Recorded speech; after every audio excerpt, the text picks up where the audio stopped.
Related with the simultaneous equation. तो अभी तक जो है सभी न्यूमेरिकल क्वेश्चंस हमने देखे हैं कि किस तरह से साइमल्टेनियस इक्वेशंस सॉल्व किए जाते हैं, लेकिन जब हम रियल लाइफ में आते हैं तब हमें वर्ड प्रॉब्लम जो होते हैं उनको फेस करना पड़ता है। सो उस टाइप के वर्ड प्रॉब्लम्स को हमें किस तरह से सॉल्व करना है, जो एप्लीकेशन बेस्ड क्वेश्चन होते हैं, एज से रिलेटेड क्वेश्चंस होते हैं, टाइम स्पीड डिस्टेंस से रिलेटेड क्वेश्चंस होते हैं, और कुछ मेंसुरेशन के ऊपर के जो रिलेटेड टू द ज्योमेट्री के क्वेश्चंस भी होते हैं। तो उस टाइप का एक क्वेश्चन हम यहाँ पे देखेंगे कि जिसमें हमें साइमल्टेनियस इक्वेशन का यूज करना पड़ता है और इस टाइप के वर्ड प्रॉब्लम्स हमें सॉल्व करने पड़ते हैं।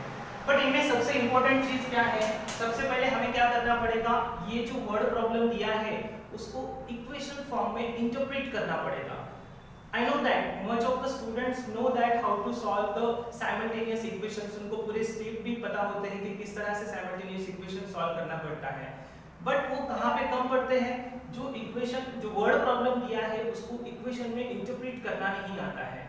एंड इसीलिए उनको क्या करना पड़ेगा, बेसिक से जाना पड़ेगा, जो 8th स्टैंडर्ड में 9th स्टैंडर्ड में उन्होंने पढ़ा है कि जो वर्ड प्रॉब्लम से उनको इक्वेशन में कैसे इंटरप्रेट करना है वो सबसे पहले देखना पड़ेगा।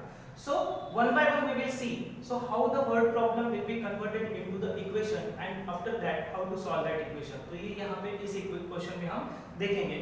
तो first of all we will read the question 1 or 2 time, कम से कम 1 से 2 बार क्वेश्चन हमें पढ़ना चाहिए कि एक्चुअली इस क्वेश्चन में दिया क्या है और हमें निकालना क्या है।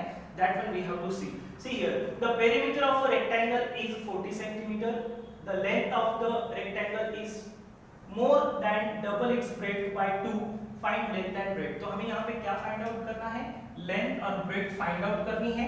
आपको पेरीमीटर दिया गया है 40 सेंटीमीटर, पेरीमीटर दिया है 40 सेंटीमीटर और कुछ सिचुएशंस दिए हैं, वो कंडीशंस दिए हैं, उनका यूज करके इक्वेशन बनाना है। तो सबसे पहले आंसर जब हम स्टार्ट करेंगे तो कुछ एज्यूम करेंगे, ठीक है।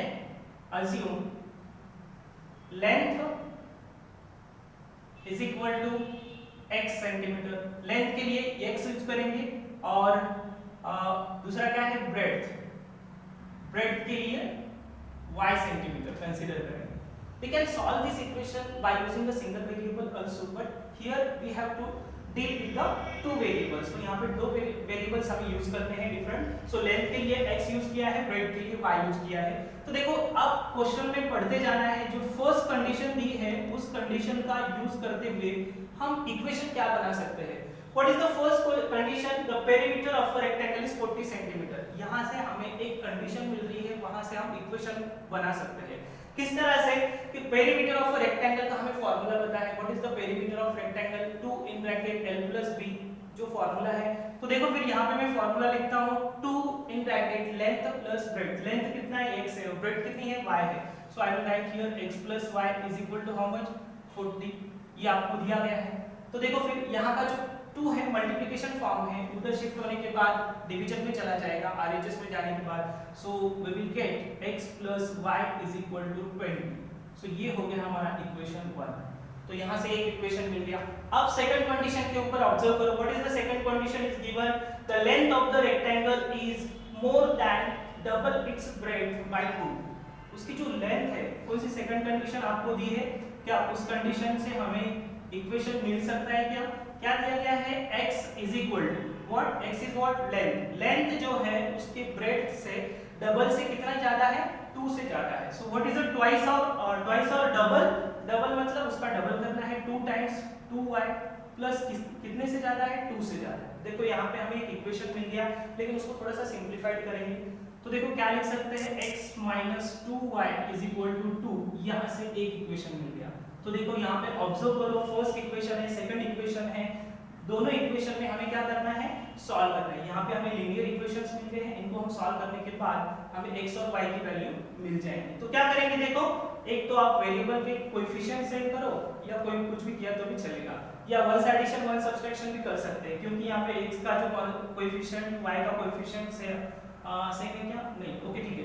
चलो पहले क्या कर देंगे, इनको क्या करेंगे, कोएफिशिएंट सेम करेंगे, या ऑलरेडी x का कोएफिशिएंट सेम है, एडिशन कर देता हूं मैं यहाँ पे, ऐड 1 and 2। इक्वेशन 1 और 2 को ऐड करने के बाद x + x कितना हो जाएगा, 2x हो जाएगा, लेकिन y का जो है कोएफिशिएंट एलिमेंट y जो है एलिमिनेट नहीं हो रहा है, so instead of adding we will subtract the equation. क्या करना पड़ेगा? सबट्रैक्ट करना पड़ेगा। अगर y का कोएफिशिएंट सेम किया होता तो ऐड किया तो चलता था, लेकिन x का कोएफिशिएंट सेम है तो हमें सबट्रैक्ट करना पड़ेगा। तो देखो सबट्रैक्शन करने के बाद जो सेकंड इक्वेशन के पूरे साइन जो है वो चेंज हो जाते हैं, तो ये माइनस हो जाएगा, ये प्लस हो जाएगा और उसके बाद में ये माइनस हो जाएगा। तो क्या होगा? x x चला जाएगा और y में क्या हो जाएगा? y + 2y कितना हो जाएगा? 3y। कितना आ जाएगा? 3y। And what is here? 20 - 2 18 आ जाएगा। कितना आ जाएगा? 18 आ जाएगा। तो उसके बाद है y = कितना आ गया बोलो? y = 6। यहाँ पे y की वैल्यू मिल गई है 6 है, ठीक है। अब देखो y की वैल्यू किसी एक इक्वेशन में पुट अप करके हम x की वैल्यू निकाल सकते हैं। तो देखो y को मैं यहाँ पे कौन से भी एक इक्वेशन में रखूंगा, तो यहाँ पे रखा समझो यहाँ पे 6, ठीक है। 6 की वैल्यू y की वैल्यू 6 अगर यहाँ पे रख दी तो उधर से सबट्रैक्ट किया तो x = कितना मिल जाएगा आपको? 14 मिल जाएगा। तो similarly we can find here x = 14। तो यहाँ पे आपको देखो यहाँ पे जो मिल गया है, लेंथ कितनी है? x means 14 centimetre. तो फाइनली हम लिख सकते हैं therefore length is equal to 14 centimetre and what is the breadth? Breadth is equal to 6 centimetre. ये जो आपने आंसर निकाला है, आप यहाँ पे चेक भी कर सकते हैं कि पेरीमीटर जो है आपको 40 सेंटीमीटर दिया था, तो देखो सिचुएशन यूज करो, लेंथ और ब्रेड्थ की एडिशन 20 का डबल होता है 2, यानी 20 का डबल किया तो 40 सेंटीमीटर। तो इस तरह से आप चेक भी कर सकते हैं। तो सबसे इंपॉर्टेंट थिंग यहाँ पे क्या है कि जो वर्ड प्रॉब्लम दिया है उसको इक्वेशन फॉर्म में कन्वर्ट करते आना चाहिए। तो बाकी आप कोई सी भी मेथड यूज करके परफॉर्म कर सकते हैं। तो इससे रिलेटेड बहुत सारे क्वेश्चंस आपके प्रैक्टिस सेट में हैं, आप वो ट्राई करके देखो, ठीक है। Hello students, in the previous videos जो अर्लियर क्लासेस हो गए थे उसमें हमने साइमल्टेनियस इक्वेशन सॉल्व करने के डिफरेंट मेथड्स देखे थे। तो उस मेथड में एक जो लास्ट मेथड हमने देखी थी जिसमें हमने देखा था कि some questions are like that which are not in the starting stage they are not the linear equations, but to solve that simultaneous equations we have to convert that equations into the linear equations, and in that there are two types of examples are there. So last video में हमने एक type के example देखे थे और यहाँ पे एक सेकंड टाइप का एग्जांपल देखने वाले हैं. So once we have observed the equation here, both the equations are not looking as a linear equations, because to say the equation as a linear equations, what is the exact condition? The degree of the each term of the variable. तो हर एक term में उस variable की maximum power कितनी होनी चाहिए? 1 होनी चाहिए. लेकिन यहाँ पे हमें वो लगती नहीं है, क्योंकि जब ये वेरिएबल्स न्यूमरेटर में शिफ्ट हो जाएंगे उनके पावर्स जो है वो डिफरेंट रहेंगे. So first of all we have to convert the given equation into the linear equation. So what we have to do, see, I will just consider here, put 1 upon x minus y is equal to p and 1 upon x plus y is equal to q. तो इस equation में मैं 1 upon x minus y के लिए p use करने वाला हूँ और 1 upon x plus y के लिए q यूज करने वाला हूँ. See here, so 4 into 1 upon x minus y is there. So instead of 1 upon x minus y, I will just use here p. So what the equation I will get? See, 4p. What I have written? See, 4p is there, and after that plus 1 is there. So 1q, or no need to write a 1, just if you are written only q, that is also doesn't matter. Q is equal to 3, so this is equation 1 now. Okay, now see the second one. What happened with the second equation? 2p minus 3q is equal to 5 is given. This is the second equation. Now we have to solve this equation. Okay, so you can use any of the method to solve the equations. अभी तक हमने जितने भी methods linear equations और into variable solve करने के लिए जो यूज किए हैं, आप उनमें से कौन से भी मेथड यूज करके इसे सॉल्व कर सकते हैं. Okay, so what I will use here, elimination by cancellation method में यहाँ पे यूज करता हूँ. जिसमें हम क्या करते थे, किसी एक वेरिएबल का कोएफिशिएंट सेम करके ऑपरेशन परफॉर्म करते थे। सो मैं क्या करता हूँ, जो फर्स्ट इक्वेशन है उस फर्स्ट इक्वेशन को 3 से मल्टीप्लाई करता हूँ। क्यों 3 से मल्टीप्लाई करना है, क्योंकि मैंने अगर q को 3 से मल्टीप्लाई किया तो दोनों इक्वेशन में जो वेरिएबल है q उसका जो कोएफिशिएंट है वो क्या हो जाएगा, सेम हो जाएगा। So what will be happen with the first equation when I multiplied by the 3? See here. So 3 4s are 12 is there, 12p plus 3q is equal to 9. ये हो गया इक्वेशन नंबर 3। तो देखो मैंने क्या किया, फर्स्ट इक्वेशन को 3 से मल्टीप्लाई करने के बाद मुझे ये इक्वेशन मिल गया।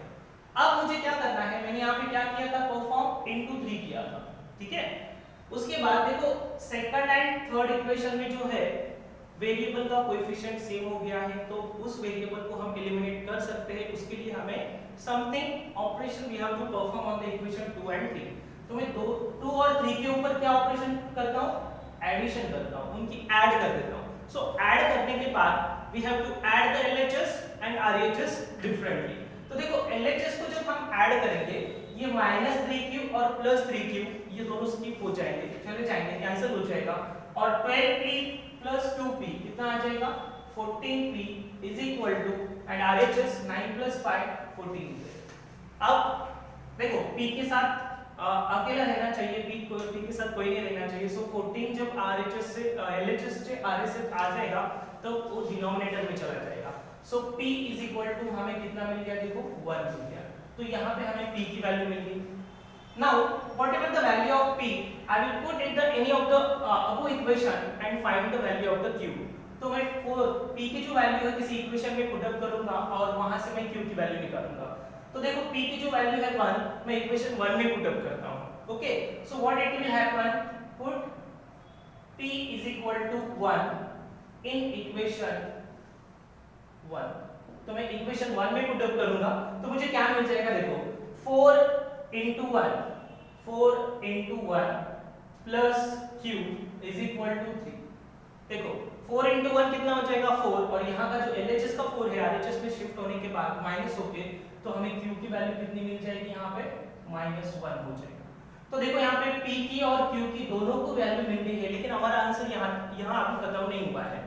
सो व्हाटएवर द p और pq हो किस लिए यूज किया था हमने, 1/x - y के लिए p और 1/x + y के लिए q यूज किया था।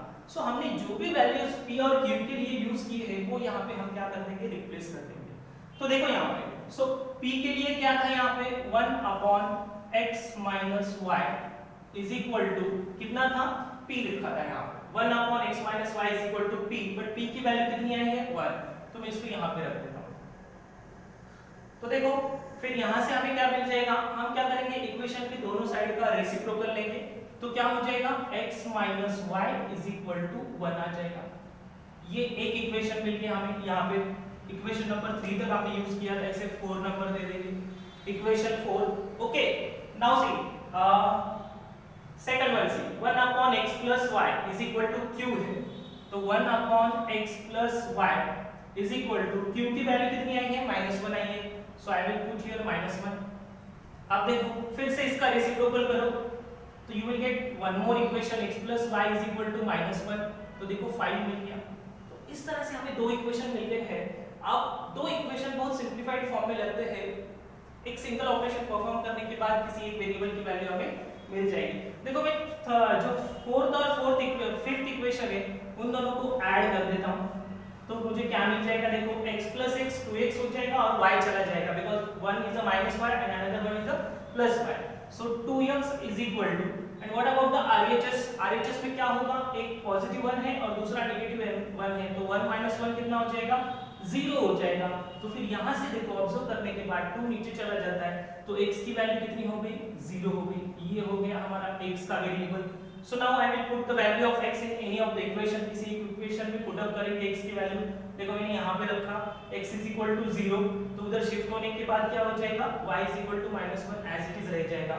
तो y = कितना हो गया, -1। तो देखो फिर हमारा जो सॉल्यूशन है, फाइनल सॉल्यूशन जो था x, y, तो इसके लिए क्या सॉल्यूशन है फिर 0, -1 is the answer for this example. तो इस तरह से देखो, दो इक्वेशंस दिए थे जो कि लीनियर इक्वेशंस नहीं थे, लेकिन उनको हमने लीनियर इक्वेशन में कन्वर्ट कर दिया and after that by using the different method वो लीनियर इक्वेशंस को सॉल्व किया कि कौन सा भी मेथड यूज किया तो चलेगा, which one is easy for you, आपको जो इजी लगता है वो यूज करो। और इस तरह से हमने बाद में फिर से लीनियर इक्वेशन में जो रिप्लेस की वाली वैल्यू थी वो पुट अप कर दी और हम फाइनली कहां तक पहुंच गए हैं, x, y is equal to 0, -1 is the solution for this simultaneous equation। इसके बाद में ये तो हो गए न्यूमेरिकल टाइप के क्वेश्चंस। कुछ क्वेश्चंस ऐसे भी आते हैं एप्लीकेशन बेस्ड क्वेश्चंस होते हैं साइमल्टेनियस इक्वेशन के ऊपर, जिसमें हमें जो वर्ड प्रॉब्लम दिया रहता है एप्लीकेशन बेस्ड, उसको न्यूमेरिकल फॉर्म में इक्वेशन बनाना पड़ता है और उसको सॉल्व करना पड़ता है। So this type of questions